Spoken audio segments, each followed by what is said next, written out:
Let me tell you a story. A story about a card game, a funeral, this shirt, and this picture. I'm going to start with the card game. It's called Euchre, a game played with a deck of 32 cards, the 9 through the ace. 4 players get dealt 5 cards each, and the players sitting opposite each other play as a team. The goal of the game is to take 3 or more tricks in a hand. A trick is a round of cards played in order by the players. High card wins unless a player uses a trump card. Once a suit is established as trump for a hand, the jack of that suit becomes the highest card in the deck, known as the right bower. Fun twist, the jack of the other same colored suit then becomes the second highest card in the hand, known as the left bower. So if hearts are trump, the jack of hearts is the right bower, and the jack of diamonds is the left bower. And before you ask, the other jacks remain just jacks.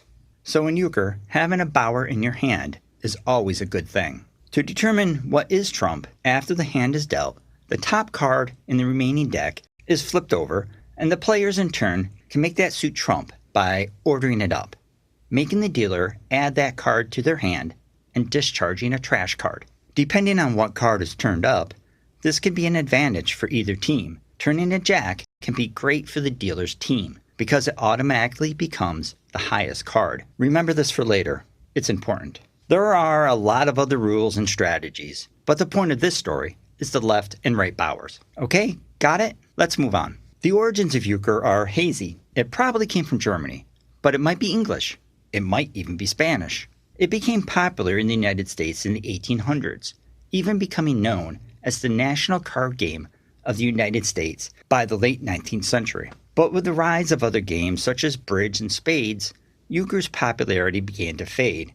However, it has remained popular in the Midwest, Southern Ontario, and Western New York. And this is where the next part of our story begins. In Western New York, euchre is one of the 4 pillars of life, along with beer, winter tires, and the Buffalo Bills. I learned to play euchre in high school, and we would play in free periods when we should have been doing our homework. By the time I was 16, the game had become a cornerstone of family gatherings.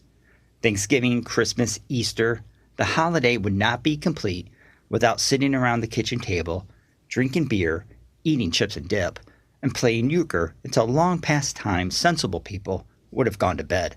And staying up with us was our father, handing down his euchre knowledge and his dangerous style of play, reckless leads, bold calls, and an almost supernatural knowledge of what cards his partner was holding and what would be played next. His gambles didn't always pay, but they hit enough to make him a formidable opponent and a legend around the kitchen table. To this very day, when we are stuck in a hand, wondering what card to play next, we would invoke the mantra, WWDD, what would Dad do? And we would make the reckless play, channeling the old man. As time went on, the siblings began to get married, and the spouses would join us at the kitchen table. Then the grandkids came, and as soon as they knew the difference between a left and right bowers, they were allowed to join in. We would have 2 or 3 games going on at the same time, tournament style, bragging rights to the winners and tears for the losers. The grandkids picked up on my father's reckless style and quickly became echoes of his play, making a teenager with barely a few years' experience as challenging as those who played for decades. And then one day, as things will happen, my father died. And we gathered from across the country, this time not for a holiday, but for a funeral. We mourned, we drank, we played euchre. When we laid our father to rest, one of my nephews had an idea to put a jack of hearts into the pocket of my father's suit. So this way, he would always have a bower on him. It was such a sweet and perfect idea, it made us all cry all over again. Then after the service, we went back to my mother's house, changed out of our funeral clothes, and of course, got out the cards. We decided to have a euchre tournament in honor of our father. We set up a bracket, prepared the decks, and then we sat down for the first game. Cards dealt out, remaining decks set to the side, and the first card flipped over to determine trump. Now, I'm not a spiritual man, and not prone to signs or superstitions, but I swear this happened, and I have witnesses to prove it. That first card flipped over was the Jack of Hearts. From that day on, the Jack of Hearts would always be my father's card, the right bower. But what about the left? Well, that's the next part of the story. It was years later, and we were just coming out of COVID, and my mom's 90th birthday was approaching. We decided to get together for a family reunion. And like with many family reunions, we needed t-shirts. My niece came up with the design. There would be a 90 on the sleeve to mark the occasion, and on the pocket of the shirt, because there had to be a pocket, would be the Jack of Diamonds, the left bower to my father's right.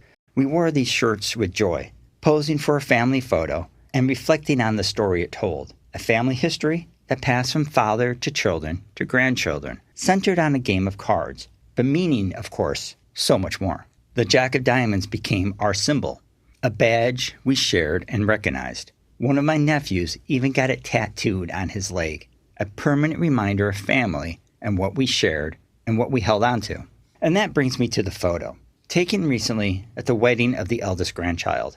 Long after the reception, when us siblings had gone back to the hotel and crawled into bed, this third generation gathered around a table, broke out a deck of cards, and stayed up well into the night, drinking beer and chasing bowers, reenacting a scene that my generation had done countless times. These bright and crazy diamonds, keeping alive a tradition that has become so deep and meaningful in our family story.